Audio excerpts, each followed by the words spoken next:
doy mi adoración a ti. Vivo para adorarte. Vamos al Vivo para adorarte, adorarte, Dios.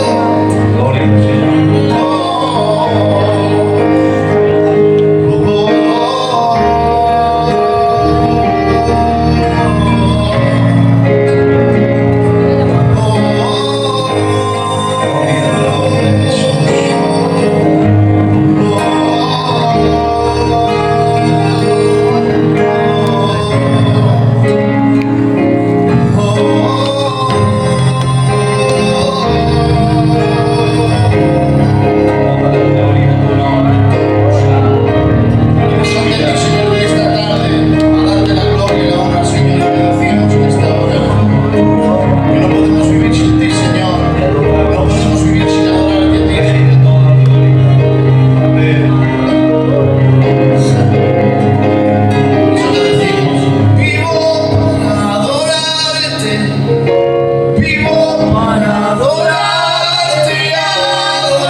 Siempre dispuestos para bendecir a la Iglesia y, como no, adorar a Dios. Como comenté el domingo, me gustaría extraer la segunda parte del tema que estuvimos administrando. He tenido que reestructurarlo entero, José, porque como estaba unido al otro, para seguir tendría que predicar lo otro, y no. Entonces esto lo he vuelto a hacer, estructurar nuevo. ¿Parece bien? Amén. Así, el que no haya venido el domingo puede seguir la línea del mensaje. ¿Cuántos habéis leído la Biblia? Todos. Pues venga, leed conmigo. Hebreos 4:15. Porque no tenemos un gran sumo sacerdote que no pueda compadecerse de nuestras debilidades, sino uno que fue tentado en todo según nuestra semejanza, pero sin pecado. Y dice el capítulo 7, verso 11. Si la perfección fuera por el sacerdocio levítico, ¿qué necesidad habría de que aún se levantara otro sacerdote? Porque cambiado el sacerdocio, también era necesario cambiar la ley. Amén. Amén. El objetivo de esta palabra es traer consuelo a sus vidas, para que entiendan una verdad, que nunca ustedes se encuentran solos. Amén. Jamás. En estos versos que hemos leído se encuentra una importante verdad, y es que el sacerdocio levítico, según la casa de Aarón, no podía hacer perfectos a los hombres por cuanto su ministerio era débil e insuficiente. Tenemos que entender una verdad, que esto va a ser muy importante para lo que vamos a administrar. ¿Cómo se salvaba la gente en el Antiguo Testamento? ¿Lo habéis preguntado alguna vez? Porque nosotros ahora nos salvamos en base al sacrificio de Jesús en la cruz del Calvario. Pero ¿cómo se salvaban en el Antiguo Testamento cuando todavía Cristo no había derramado esa sangre que quitara el pecado? Hay un concepto muy errado, incluso dentro del mundo evangélico, y es creer que el modo de salvación del Antiguo Testamento era que los judíos o las personas se salvaban guardando la ley. O sea, Dios dio la ley al pueblo de Israel, si tú cumplías la ley, pues tú te salvabas. Pero eso no es cierto. La ley nunca salvó a nadie, jamás. ¿Qué os parece esto? Nunca salvó a nadie. Entonces, ¿la ley era mala? No, la ley era buena, pura y santa. El problema nunca fue el mandamiento, el problema éramos nosotros. La ley puso el estándar de la moralidad divina. Y nosotros, al intentar cumplir la ley, pasaban dos cosas. Primero, nos dimos cuenta de lo que era verdaderamente el pecado. Porque sin mandamiento, sin ley, nosotros no hubiéramos sabido lo que era bueno o malo. Así, cuando el Señor dijo, no tendrás envidia, nosotros supimos por el mandamiento que la envidia era mala. Pero a la vez, al saber que la envidia era mala, nos dimos cuenta que en nuestro corazón nace la envidia. Por lo tanto, la labor fundamental de la ley fue esta: mostrar que todo el hombre era pecador.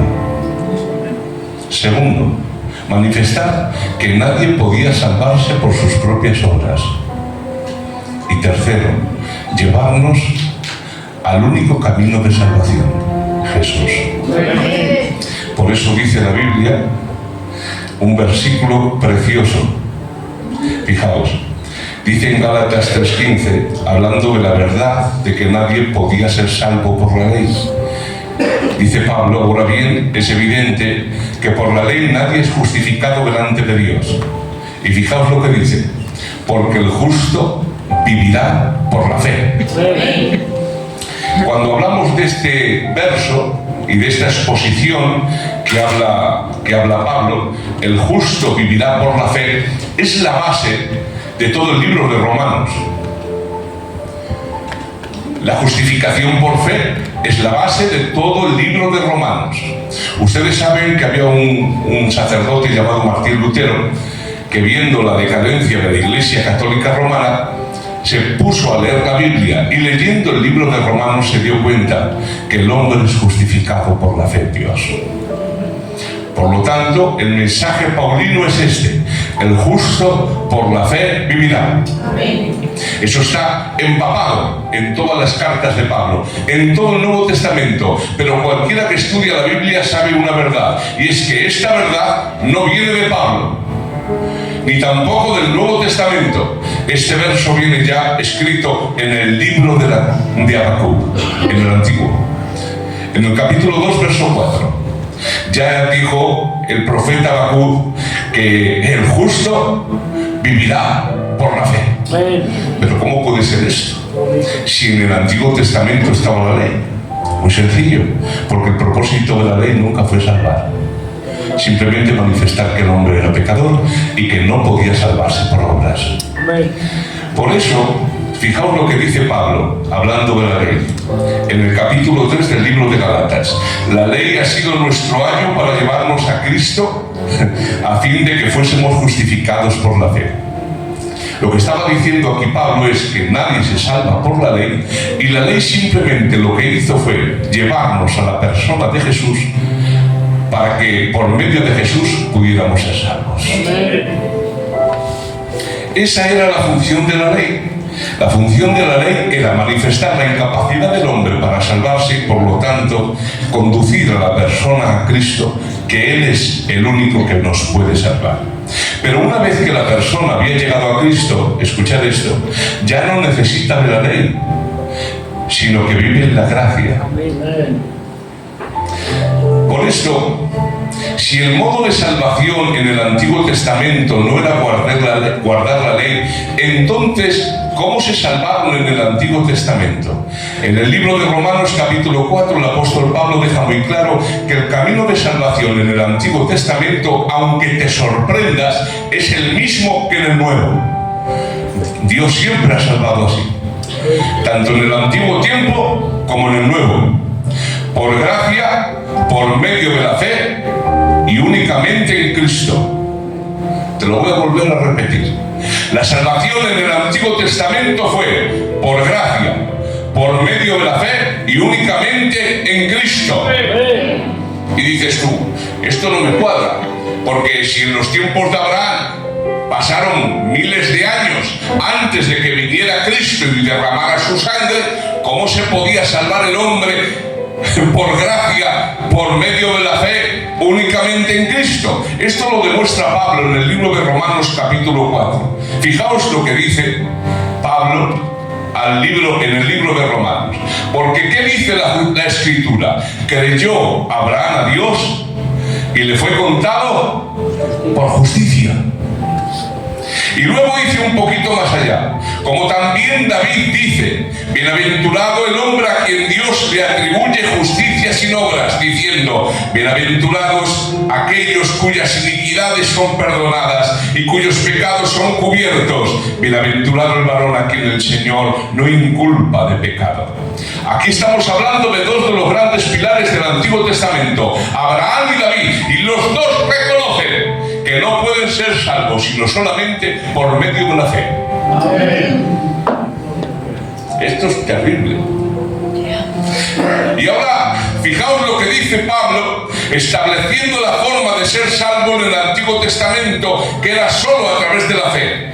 Y no solamente, dice Pablo, con respecto a David, con respecto a él se escribió que fue contada, sino también con respecto a nosotros, a quien ha de ser contada, esto es, a los que creemos en el que se levantó de entre los muertos, a Jesús, Señor nuestro. Amén. Lo que está diciendo Pablo, lo resumo, es esto. Abraham se salvó por la fe. David se salvó por la fe. Pero escuchad, por la misma fe que se salvó Abraham y David, también somos salvos nosotros. No hay mérito ninguno. Todo es por gracia. Por lo tanto, la justicia es dada a aquellos que tienen fe en Dios. El mensaje claro de las Escrituras es que el camino de salvación siempre ha sido por gracia, por medio de la fe y únicamente en Cristo.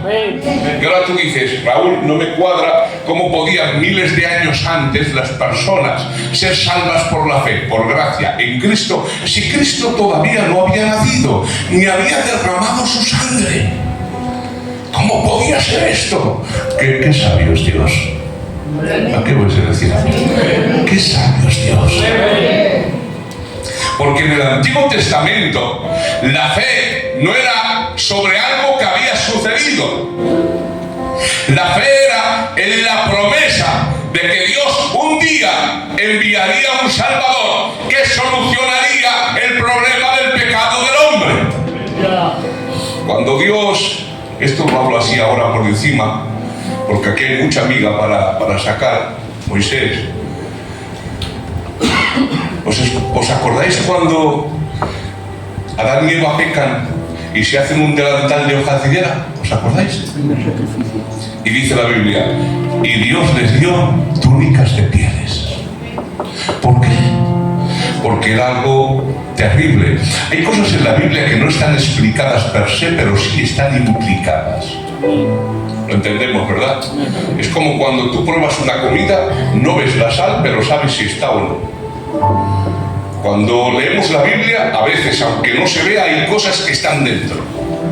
Lo que Dios les estaba diciendo a través de esto es, vosotros no os podéis presentar delante de un Dios santo desnudos. Habéis intentado vestir vuestra desnudez con hojas de higuera, pero no sois dignos de presentarse delante de un Dios santo tal y como vais. ¿Y qué hizo Dios? Darles túnicas de pieles. Y escuchad, aunque no lo dice, está implícito. Para que Dios les diera túnicas de pieles, fue necesario que el Señor sacrificara animales. Y al sacrificar animales, tuvo que matarlos. Y al matarlos, tuvo que derramar sangre. Y habiendo un sacrificio cruento, tuvo que morir animales inocentes para poder vestir al hombre culpable. Y ahora cuando Dios les da las túnicas, está implícito que era necesario el derramamiento de una sangre inocente para cubrir la desnudez del pecador. Por eso que dice la Biblia, que los sacrificios de animales no estaban circunscritos a la ley de Moisés. Por eso los primeros padres sacrificaban animales, porque Dios les reveló que era necesaria la muerte de un animal inocente y que derramara sangre para que el hombre pudiera presentarse digno delante de Dios. Te lo resumo, tenía que morir el inocente para que el culpable pudiera presentarse delante de un Dios santo. ¿Y qué pasa?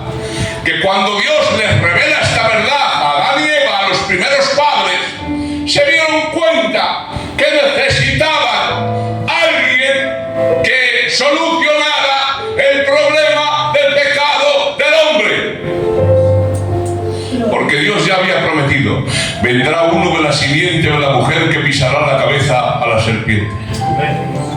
Vendrá uno de la simiente de la mujer que pisará la cabeza a la serpiente. Y dijeron Adán y Eva, este que tiene que venir, él es quien nos va a solucionar la papeleta. Cuando Abraham sube con su hijo, porque Abraham sabe que el hijo tiene que ser sacrificado, el niño le dice, papá, aquí está la leña, aquí está el cuchillo, aquí está el fuego, pero ¿y el sacrificio? Jehová proveerá. Qué bonito. ¿Lo estás entendiendo? Jehová nos dará un sacrificio. Amén. Eso era una palabra profética. Cuando David peca, viene el profeta y le dice, Jehová ha remitido tu pecado, no morirás. Pero ¿cómo puede ser esto? Esto es imposible. Había una serie de pecados bajo la ley que el que lo practicaba tenía que morir. No había sacrificio que pudieras hacer que te librara del castigo. Te lo pongo muy sencillo. Un brujo. Diría el brujo, muchacho, no me mates. Mato un corderico en el templo y así me libro. No, tú no te libras.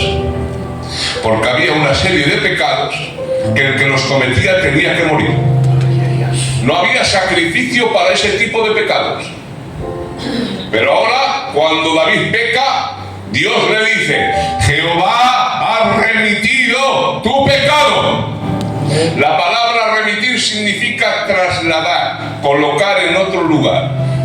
Pero estamos hablando cientos de años antes de la venida del Mesías. David diría, ¿cómo que no puedo morir? ¿Sobre quién ha colocado Dios mi pecado? ¿A quién se lo ha remitido? No lo sabemos. Pero también había otro pasaje en el libro de Isaías. Fijaos lo que dice, despreciado y desechado entre los hombres, varón de dolores, experimentado en quebranto, como que escondimos de él el rostro, fue menospreciado y no lo estimamos. Ciertamente él llevó nuestras enfermedades, sufrió nuestros dolores, nosotros lo tuvimos por azotado, por herido de Dios y abatido, mas él fue herido por nuestras rebeliones, molido por nuestros pecados. El castigo de nuestra paz fue sobre él y por sus llagas nosotros hemos sido curados. Entonces, todos los hombres de fe del antiguo tiempo sabían que no podían presentarse dignos delante de Dios. Pero también sabían, porque Dios así se lo había revelado, que llegaría un momento en el cual Dios solucionaría el problema del hombre. ¿Y qué hacían ellos? Tenían fe. Fe en la solución que Dios iba a traer. ¿Y qué hacían? En el antiguo tiempo miraban hacia el futuro. Dios traerá uno que cargará el pecado del hombre. ¿Por qué se salva das cuenta? ¿Por medio de quién? ¡De Cristo! ¿Y nosotros qué hacemos? Hacemos lo mismo, pero en vez de mirar al futuro, miramos hacia atrás, hace 2000 años. ¿Cómo podremos solucionar nuestros pecados? Y la realidad es esta: Cristo llevó en la cruz del Calvario mi pecado y por su sangre he sido perdonado. Y ahora escuchad la paradoja: los hombres del Antiguo Testamento miraban al futuro, nosotros miramos al pasado, pero en medio de la cronología de los hombres, entre el futuro y el pasado, se levanta Cristo como un gigante.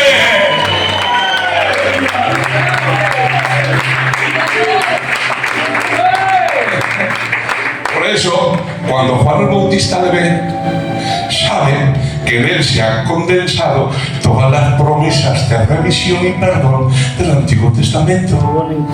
Le ve y dice: este es el Cordero de Dios que quita el pecado del mundo. ¿Ves? Unos miraban allí, otros miraban allí, pero al final solo Cristo. Yo hubiera dicho: al final solo Cristo. Te tengo que decir que por eso dice la Biblia: la piedra reprobada por los edificadores ahora ha venido a ser cabeza de ángulo. Y dice: en ningún otro hay salvación, porque no hay otro nombre bajo el cielo dado a los hombres en quien podamos ser salvos.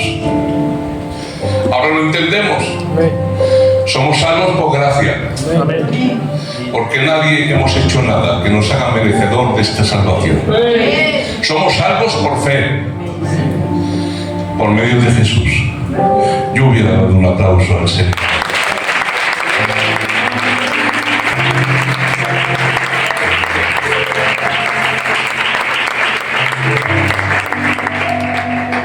Y mirad qué bonito. Jesús ha completado una obra por nosotros en el pasado, pero tiene una obra continua en el presente y una obra venidera para nosotros en el futuro. Válgame Dios.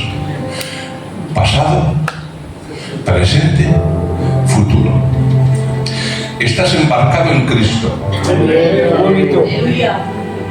¿Os acordáis cuando Jesús se queda dormido en la barca y hay una tormenta tal que los discípulos, que algunos de ellos eran pescadores, decían: morimos? Hay una frase en Burgos, la solemos decir enero o febrero, la solemos decir esa época. En verano no, pero en febrero, enero lo decimos después de las fiestas: a morir tierra Burgos. Una vez estoy con mi papá era vendedor, iba por todos los sitios de España, se ha recorrido España 100 veces en su tiempo. Yo le quedo mirando al gitano, le digo: tan listos que erais antes y venís a vivir a Castilla, la Vieja, con el frío que hace, que te despiertas por la mañana a menos 12 grados bajo cero, con la cara como un cartón. Muchacho, tanto que sabíais: un Castellón, un Valencia, un Málaga. Sales por la mañana, el sol. Aquí las señoras te miran como por rendijas. Teníamos que haber vivido en esas zonas. Algo tropical.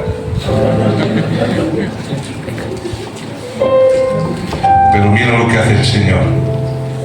Te ha salvado en el pasado, te está salvando en el presente y tiene algo maravilloso para ti en el futuro. La obra que Cristo ha completado es su vida como sacrificio por los pecados.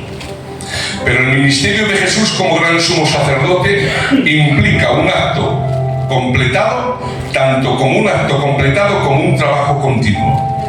El completado fue doloroso porque se ofreció a sí mismo como sacrificio por nuestros pecados y murió en la cruz. Pero esa obra no queda ahí, esa obra continúa. Es el ministerio que Él ha logrado realizar en la cruz, Pero te voy a decir algo, su labor no ha terminado. Te voy a hacer una pregunta hipotética y me gustaría que la pensaras. Algún día hablaremos de esto, Brandon. Dios saca a Israel de Egipto, ¿sí o no? Con mano fuerte y extendida, destruyendo por causa de la incredulidad a la nación más poderosa del mundo antiguo y sacando aproximadamente a 3 millones de esclavos para que hagan una travesía de 2 meses por el desierto para conquistar una tierra cuyas ciudades son amuralladas hasta el cielo y llena de gigantes a cuyo lado somos como saltamontes. ¿Habéis pasado alguna vez calor en Andalucía? ¿Habéis estado por allí? Hace calor, ¿verdad? Bastante. Hace unos años se tomó la temperatura en el desierto de Libia. La temperatura media en un desierto son 55 grados. ¿Qué te parece? ¿Mejor que aquí? Se tomó la temperatura en el suelo del desierto en Libia. La temperatura del desierto, del suelo del desierto en Libia era 75 grados centígrados. Solamente os digo que una cerilla se prende sola a 70 grados. Ahora, 3 millones de personas con los ganados, sácalos al desierto. Venga. Coge a quien quieras tú, a Rambo. Y le dice, Rambo, te vamos a dejar aquí en el desierto. ¿Con qué? Nada, con lo que llevas. ¿Tú crees que Rambo sobrevive? No. Muere. Entonces empiezas a entender. Si el suelo está a 75 grados y llevas unas sandalias de esclavo, si hace 55 grados, usted dice, ¿cuánta agua necesita una persona para sobrevivir un día? Aquí, en el clima que tenemos aproximadamente una media de 2 a 3 litros de agua, estás como una rosa y usted como un clavel. En un desierto no. En un desierto se necesita para sobrevivir un mínimo de 13 litros de agua al día por persona. Caminando 20 minutos al día. Y es más, te lo pongo más difícil. Usted bebe agua en el desierto y se muere. Ah, no lo sabía. ¿Usted sabe algo, ha escuchado algo de bebidas isotónicas y electrolitros? Cuando usted está sometido a un calor tan extremo, el cuerpo pierde minerales. Es por esto que cuando los camellos beben en el desierto, les ponen grandes trozos de sal. Porque si beben agua y no comen sal, se mueren. Si comes sal, te mueres. No se te ocurra comer un polvorón en el desierto. Como aquel. Agua no tengo, si quieres un polvorón. Ya lo coges. Entonces, ¿podemos decir que la salvación fue la salida de los hijos de Israel de Egipto? Si te das cuenta, no. Porque si Dios los deja un solo día, mueren. La salvación no fue un día. La salvación fue durante 40 años. Yo me convertí el 10 de octubre de 1972. Yo me salvé esa fecha. No. Desde entonces, Dios te está salvando cada día. Porque su obra no solamente fue morir en la cruz, su obra ha sido interceder por ti, darte todo lo que necesitas para seguir caminando cada día, un día más. Les aplauso al Señor.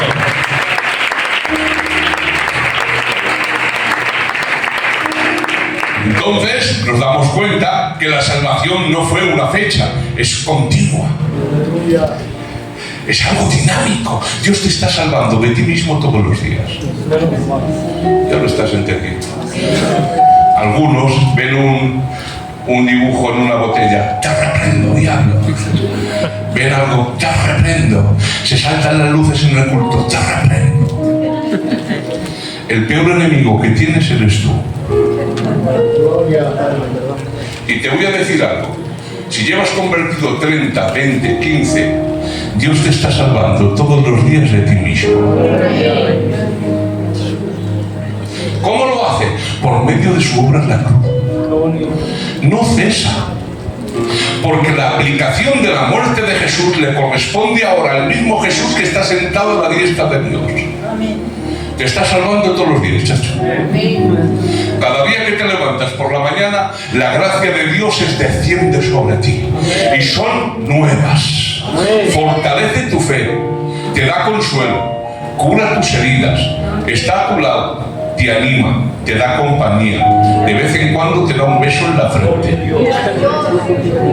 No hay nadie como nuestro Jesús. Mirad, cuando el sacerdocio levítico fue establecido, dice la Biblia que tenían que ser muchos porque los sacerdotes levitas morían. Pueden leerlo en Números 20. Dios le dice a Moisés: Aarón va a morir porque no me santificó en las aguas. Toma a Aarón y a su hijo, súbelos al monte de Hor, quítale a Aarón sus vestiduras y las vestiduras pónselas a su hijo. Y dice la Biblia: y subió Moisés, Aarón y Hur delante de todo el pueblo al monte. Y escuchad esto: cuando Moisés le quita las vestiduras a Aarón y se las pone a su hijo Hur, Aarón muere. Jamás en la historia nadie se ha muerto por quitarle unas vestiduras. ¿Saben lo que estaba diciendo? Es más importante lo que representas que la persona. El sacerdocio levítico va a continuar en otro. Pero en el momento que a ti te quitamos la ropa que representa el sacerdocio, tú mueres. Lo que tú representas es más importante y es permanente, tú no. Pero lo que representas tú sí. Por eso cuando Aarón es desvestido, muere. ¿Y a quién viste? A Hur. Y ha cambiado el sumo sacerdote. Bajo el mismo sistema, persona diferente, pero la misma ley. Porque el sacerdocio levítico era parcial por cuanto el hombre moría. Y escuchar lo que dice la Biblia. Esto es muy bonito. Estos sacerdotes primero debían ofrecer sacrificios por sus propios pecados y luego por el pueblo, porque la ley constituye sacerdocio a débiles hombres. Cada vez que se cometía un nuevo pecado, tenía que haber un nuevo sacrificio. Y esto está ilustrado en el diseño del tabernáculo, donde los sacerdotes ejercieron su ministerio. Dice Hebreos 9, porque el tabernáculo estaba dispuesto así. En la primera parte, llamado el lugar santo, estaba el candelabro, la mesa y los panes de la proposición. Era una habitación muy bien iluminada, había una mesa, había pan, pero falta algo. Bien iluminado. Una mesa, pan, ¿qué falta? ¿Qué le echas en falta? Una habitación con luz, una mesa, pan, ¿qué falta? ¡Una silla! Porque si tú entras al salón y ves una mesa, pan, pero no había silla, ¿te has fijado? ¿Por qué no había silla? Porque no había tiempo para descansar. Porque los pecados eran continuos, porque los sacrificios tenían que ser muchos. El sacerdote no podía descansar de su labor, porque era constante y para siempre, porque el hombre siempre pecaba y no podía sentarse a descansar, porque siempre había pecado y era necesario sacrificar víctimas. Pero escuchad lo que dice la Biblia, que cuando Jesús subió al cielo, se sentó a la diestra de Dios. Pero Raúl, ¿no has dicho que el sacerdote no se sienta porque no había sillas? Claro, como el pecado era continuo y se necesitaban muchos sacrificios, el sacerdote no podía descansar. Pero Cristo no es como los hombres. Él murió en la cruz del Calvario una sola vez por los pecadores. Bueno, lo que hizo? ¡Se sentó! Porque dice la Biblia que ya no es necesario que Cristo muera más veces. Con una vale. Con una vale. Porque la sangre de machos cabríos no puede quitar el pecado. Pero la sangre de Jesús. Bueno, ¿y por qué la sangre de Jesús tiene tanto poder? Porque no era un solo hombre. No era un mero hombre. ¿Sabéis la doctrina de Teococos? Cuando dice que María es la madre de Dios. ¿Sabéis lo que significa eso? Os lo resumo en una frase. Así me gusta que me apoyéis. El otro día me dijeron, Raúl, María es la madre de Dios. Y de ahí sale la doctrina de Teococos. En griego, estos señores ponen nombres muy raros. Nosotros ponemos Fermín, Ramón, Raúl. Teococos. Bueno, ¿y qué significa esa doctrina? Es esa. Dios como Dios no puede morir. ¿Puede morir Dios? ¿Puede morir Dios? Puede. Pero sí os puedo decir que quien murió en la cruz era Dios. ¿Lo estáis entendiendo ahora? Dios como Dios no puede morir. Pero sí os tengo que decir que quien murió en la cruz era Dios. Por eso su sangre tiene un valor incalculable. La sangre de los machos cabríos no puede quitar el pecado, pero la sangre de Jesús sí. Mirad lo que os voy a decir. Cuando Jesús muere, dice consumado es. Y después de decir consumado, Diego se sienta. En los contratos que se han encontrado de aquella época, la palabra griega es telestelai, que significa consumado es. ¿Sabéis dónde se utilizaba esta palabra? Cuando había una factura y decía, Brandon, por haber empleado esto y aquello y lo otro, debes 7.000 euros. Pero cuando pagabas, ponía abajo, telestelai, la deuda ha sido cancelada. Cuando Jesús estaba en la cruz, dijo, consumado es. La deuda ha sido pagada.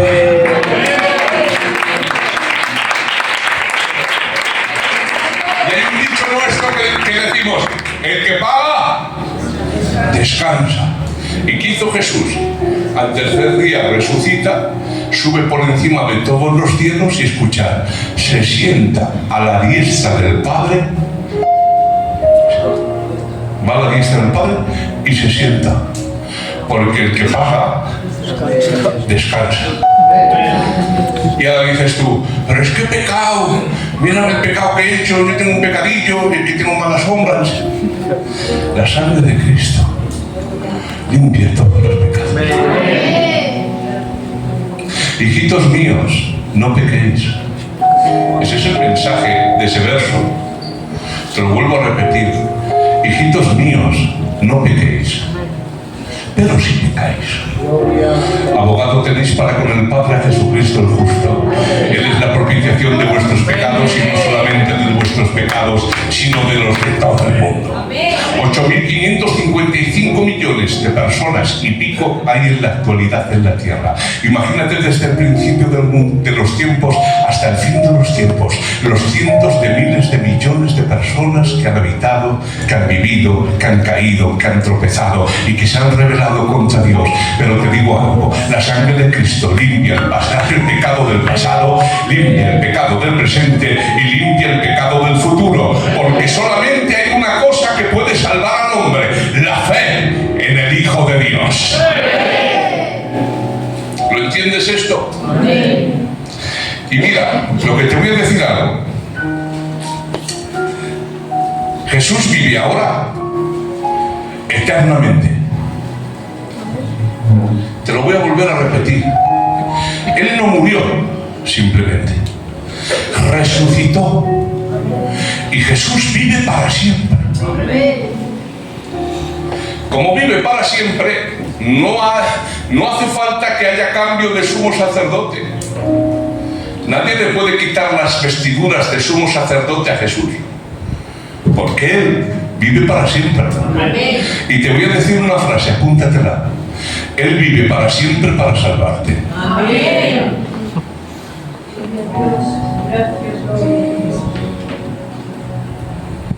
Él vive para siempre para salvarte. No sé si esto hace algo en tu corazón y en tu conciencia. ¿Dónde dice eso? Hebreos 7. Por eso puede salvar para siempre a los que se acercan a Dios por medio de Él, pues Él vive para siempre para interceder a Dios por ellos.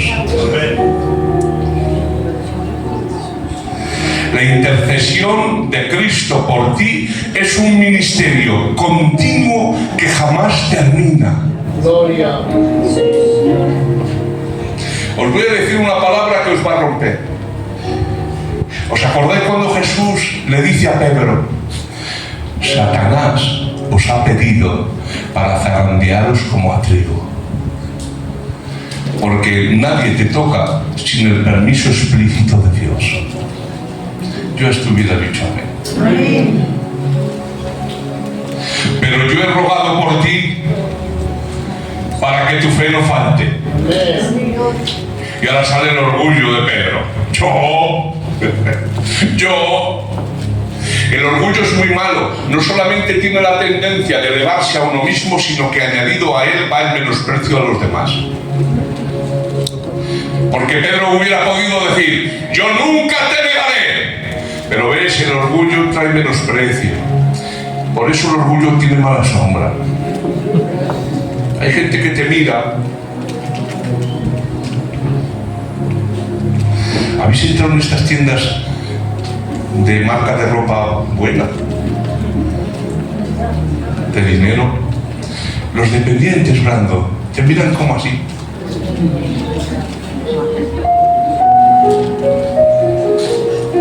Pero no sé por qué la tienda no es suya. Pero se dan como tono. Se dan tono por vender algo que aparentemente da estatus, pero que no es de ellos. Te voy a decir aquí algo para que lo sepas. Ningún rico verdadero lleva ropa donde se vea la marca. Eso está diseñado para que la gente pobre crea que puede disfrutar de privilegios de ricos. Y ahora tú vas aquí con el logo: es que esto es de rico. No. Eres un pobre que te las hace rico. Y la vuelta de hoja es que compro la imitación en los chinos y vengo al culto como que es real.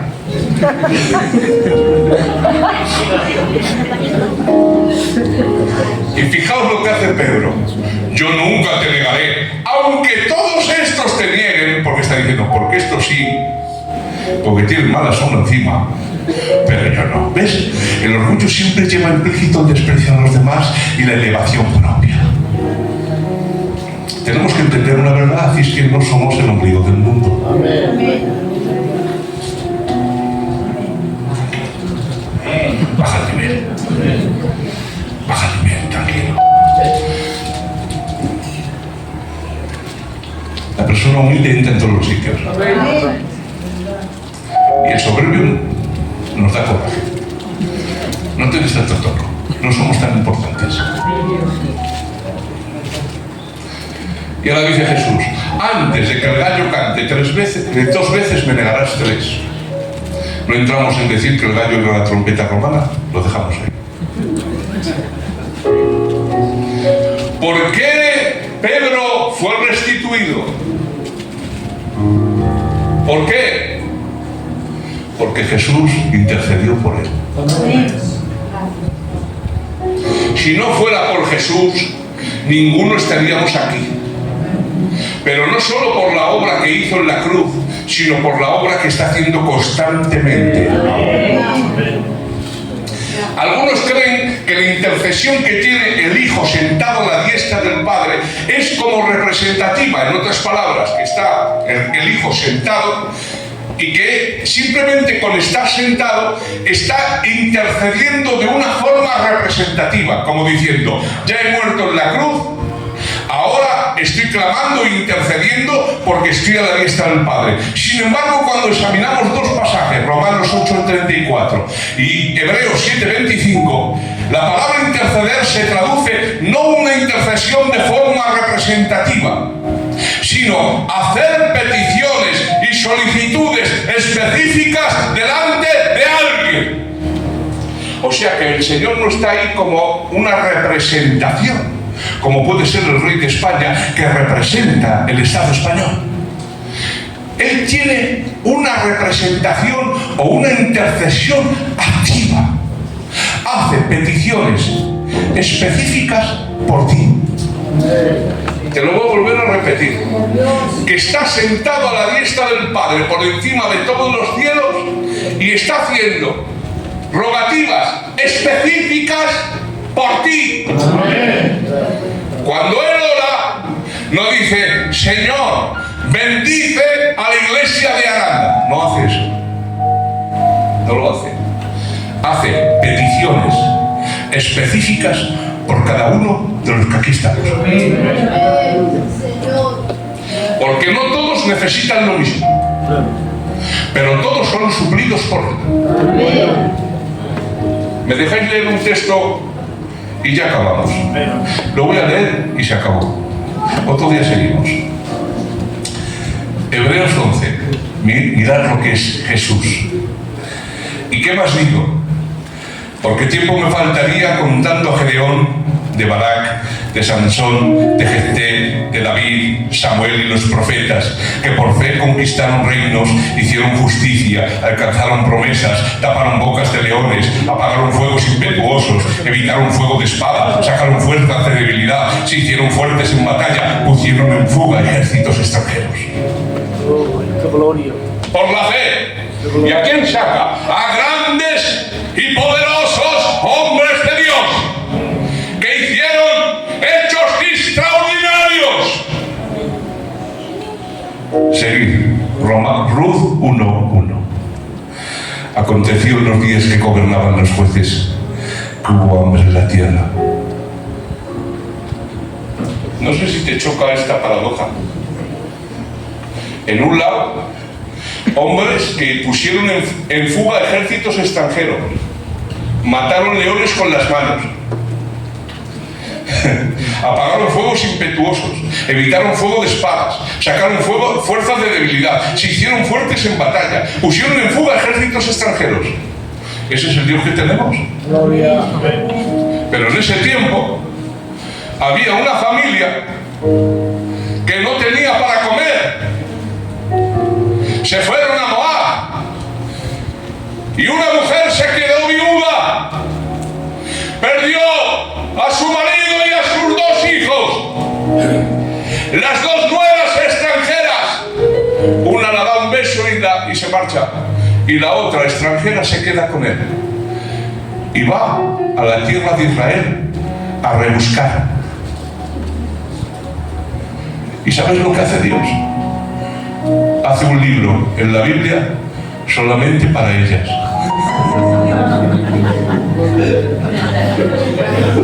Muchacho, esto no hay quien lo aguante. Es normal. Había un soldado, dice, que mató a los dos leones de Moab. Eran dos soldados que se les llamaba leones. Otro con las manos a un león joven. Le cogió de la quijada y le partió por la mitad. Y ese Dios que hizo que un hombre llamado Sansón cogiera las puertas de una ciudad con sus pilares y las subiera 45 kilómetros a la montaña y las dejara allí. Y a otro que con un palo golpeó y se abrió el mar y 3 millones de personas pasaron. Se fija en una viuda y en su nuera extranjera que están rebuscando. Se preocupa por ellas, las cuida, las protege, las guía, las provee. A la extranjera la busca su maridico. ¡Oh! ¿Y quién es este vos? ¡El bisabuelo del rey David! Y ahora cuando tú lees la genealogía Del libro de Mateo, capítulo 1, verso 1, pongo voz de Biblia. Libro de la genealogía de Jesucristo, hijo de David, hijo de Abraham. ¿Y sabes quién sale? ¿Sabes quién sale? Ruth, la moabita. Pero ¿cómo hace Dios eso? Porque ruega por ti específicamente. Una vez vi un profeta, entre comillas, que dio 50 profecías en un culto y cuando se marchaba decía uno, oye, a mí no me has profetizado. Y le dijo este profetilla, la profecía de este para ti. Toma. Toma. Estándar. Profecía de Lica, vale para todos. Pero Jesús no. Jesús no. Jesús te da lo que tú necesitas justo para ti.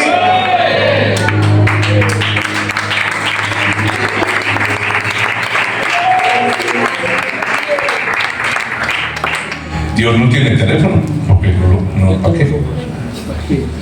Pero si Dios tuviera un teléfono, solo tendría tu número. Dios no usa cartera. ¿Para qué vos no quieres cartera?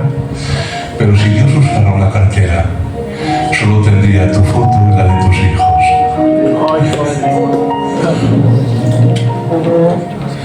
Normalmente cuando oramos con Dios, le hablamos cosas y decimos al finalizar la oración, amén, que es como decir, así sea y corto. Pero si un día oraras y no dijeras amén y te quedaras escuchando con atención, te darías cuenta que al otro lado de la línea está Dios respirando siempre, porque Él nunca cuelga el teléfono, Él nunca cierra la comunicación, Él siempre está ahí esperando a un clamor, a una súplica, a una necesidad. Por lo tanto os digo, porque no tenemos un gran sumo sacerdote que no pueda compadecerse de nuestras debilidades, sino uno que fue